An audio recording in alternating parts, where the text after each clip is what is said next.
శ్రీ సీతారామస్వామి కొలువైన భద్రాచల ఆలయానికున్న చరిత్ర. భద్రాచలం లేదా శ్రీరామ దివ్యక్షేత్రం తెలంగాణ, ఖమ్మం జిల్లాలో గోదావరి నది దక్షిణ తీరమున ఉన్న ఒక పట్టణం. జిల్లా కేంద్రమైన ఖమ్మం పట్టణానికి 105 కి.మీ.ల దూరంలో ఉన్న ఈ పట్టణం భక్త రామదాసు నిర్మించిన రామాలయానికి ప్రసిద్ధి చెందింది. భద్రాచలం సీతారామస్వామి ఆలయం ప్రపంచమంతటా తెలిసిందే. ఈ పుణ్యక్షేత్రం రాములవారి గుడి, రామదాసు అని పిలువబడే గోపన్న గుడి చరిత్రం అందరికీ తెలిసిందే. ఉగాది ముందు రామనవమి దాకా ఈ పుణ్యక్షేత్రంలో జరిగే తిరునాళ్లు చాలా ప్రసిద్ధి. ప్రతి ఏటా లాగే ఈ రామనవమికి కూడా భద్రాచలం సిద్ధమవుతోంది. సీతారాముల వారి కళ్యాణం బ్రహ్మానందమైన ఒక విశేషం. పరమ పవిత్రమైన గౌతమి నది తీరాన శ్రీరామచంద్రుడు సీతా లక్ష్మణ సమేతుడై స్వయంభువుగా కొలువైన ప్రాంతం పావన భద్రాద్రి క్షేత్రం. ఈ క్షేత్రాన్ని ఒక్కసారి దర్శించిన చాలు చేసిన పాపాలన్నీ పటాపంచలై స్వామివారి కృపకు పాత్రులవుతారు. రామనామం జపించిన చాలు ముక్తిమార్గం కలుగుతుంది. అంతటి పరమ పావన క్షేత్రం గురించి ఒకసారి తెలుసుకుందాం. శ్రీరామ నవమి విశిష్టత, నవమి యొక్క ప్రాముఖ్యత. భద్రాచలం శ్రీసీతారామస్వామి ఆలయానికి ఉన్న చరిత్ర. భద్రాచలం శ్రీసీతారామస్వామి ఆలయానికి ఉన్న చరిత్ర. ఇక్కడ స్వామివారు సీతాలక్ష్మణ సమేతుడై చతుర్భుజుడుగా వెలిశారు. ఇంకో ప్రత్యేకత ఏమిటంటే స్వామి పశ్చిమానికి అభిముఖంగా ఉండి దక్షిణ ప్రవాహి అయిన గోదావరి నదిని వీక్షిస్తుండటంతో ఈ క్షేత్రం ఎంతో ప్రాచీనమైనది. దీని గురించి బ్రహ్మండపురాణంలోనూ గైతమి మహత్స్యంలోనూ ప్రస్తావన ఉంది. ఈ ప్రాంతంలోనే త్రేతాయుగం నందలి శ్రీరామచంద్రుడు సీతాలక్ష్మణ సమేతుడై వనవాసం చేశాడని ప్రతిది. ఒకసారి స్థల పురాణం పరిశీలిస్తే భద్రాచలం శ్రీసీతారామస్వామి ఆలయానికి ఉన్న చరిత్ర. భద్రాచలం శ్రీసీతారామస్వామి ఆలయానికి ఉన్న చరిత్ర.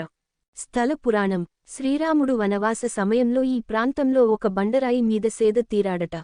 సేద తీరిన తర్వాత ఆ బండరాయిని అనుగ్రహించి మరుజన్మలో నువ్వు మేరుపర్వత పుత్రుడు భద్రుడుగా జన్మిస్తావని, అప్పుడు నీ కొండపైనే శాశ్వత నివాసం ఉంటానని వరమిచ్చాడట. దీనితో భద్రునిగా జన్మించి శ్రీరామునికై తప్పు చేయసాగాడు. దీనితో భద్రుణ్ణి అనుగ్రహించి భద్రగిరిపై వెలసి ఒక పుట్టలో ఉన్నాడట. కాలక్రమంలో శబరి శ్రీరాముడి అనుగ్రహంతో పోకల దమ్మక్కగా జన్మించి భద్రాచల సమీపంలోని భద్రారెడ్డి పాలెంలో రామునికి పరమ భక్తురాలుగా ఉంటూ ఎప్పుడూ రామనామ స్మరణం చేస్తుండేది. ఒకరోజు కలలో రాముడు, నేను భద్రగిరిపై ఎండకు ఎండివానకు తడిసి ఉంటున్నాను, నాకు ఏదైనా నీడ నిర్మంచమని ఆదేశించాడట. దమ్మక్క తెల్లవారగానే స్వామి చెప్పిన ప్రాంతంలో వెళ్లి చూడగా పుట్టలో వెంచెసి ఉన్నాడట. పుట్టను శుభ్రం చేసి తాటాకులతో తనకు చేతనైనట్టు ఒక పందిరివేసి విగ్రహాలను ఉంచి పూజలు చేస్తుండెదట. భద్రాచలం శ్రీసీతారామస్వామి ఆలయానికి ఉన్న చరిత్ర. భద్రాచలం శ్రీసీతారామస్వామి ఆలయానికి ఉన్న చరిత్ర. భద్రారెడ్డి పాలెంకు కూతవేటు దూరంలో గల నేలకొండపల్లి గ్రామంలో కంచర్ల లింగన్న కామమ్మ దంపతుల ఒక్కగానొక్క కుమారుడు కంచర్ల గోపన్న చిన్నతనం నుండి శ్రీరామ భక్తుడు. యవ్వనం రాగానే గోపన్నకు దగ్గర బంధువు అయిన అక్కన్న తానిషా ప్రభువు దగ్గర మంత్రిగా ఉండటంతో గోపన్నకు పాల్వంచ ప్రాంతానికి తహసీల్దారుగా నియమించాడు. ఆ పరగణాలోనే ఉన్న భద్రగిరి ప్రాంతంను దర్శించిన గోపన్న స్వామికి సరైన ఆలయం లేకపోవడంతో చలించి పన్నులుగా వసూలైన ధనంతో రామాలయంను సర్వాంగ సుందరంగా నిర్మించాడట. భద్రాచలం శ్రీసీతారామస్వామి ఆలయానికి ఉన్న చరిత్ర. భద్రాచలం శ్రీసీతారామస్వామి ఆలయానికి ఉన్న చరిత్ర. దీనితో కోపోద్రిక్తుడైన తానిషా గోపన్నను చెరసాలలో బంధించి చిత్రహింసలకు గురిచేస్తాడు. తానిషాకు రామచంద్రుడు కరుణించి లక్ష్మణ సమేతుడై కలలో కనిపించి తన కాలం నాటి రామమాడలను చెల్లించాడట. తానిషా ఒక్కసారిగా మేలుకుని చూడగా ఆలయానికి గోపన్న ఎంతైతే వాడాడో అంత సొమ్ము రాశిగా పోసి ఉందట. దీనితో గోపన్న భక్తికి తన తప్పును తెలుసుకుని ఖైదు నుండి విడుదల చేశాడట. గోపన్న ఎప్పుడూ రామకీర్తనలు పాడటంతో రామదాసుగా ప్రసిద్ధికెక్కాడు. అది ఆలయానికి ఉన్న చరిత్ర. భద్రాచలం శ్రీసీతారామస్వామి ఆలయానికి ఉన్న చరిత్ర. భద్రాచలం శ్రీసీతారామస్వామి ఆలయానికి ఉన్న చరిత్ర. భద్రాచలంలో జరిగే ముఖ్యమైన ఉత్సవాలు, పండుగలు. శ్రీరామనవమి. స్వామివారి ఆలయంలో ఎంతో కన్నుల పండుగగా నిర్వహించేది సీతారాముల కళ్యాణ మహోత్సవం. చైత్రశుద్ధ నవమినాడు స్వామివారి కళ్యాణం జరిపిస్తారు.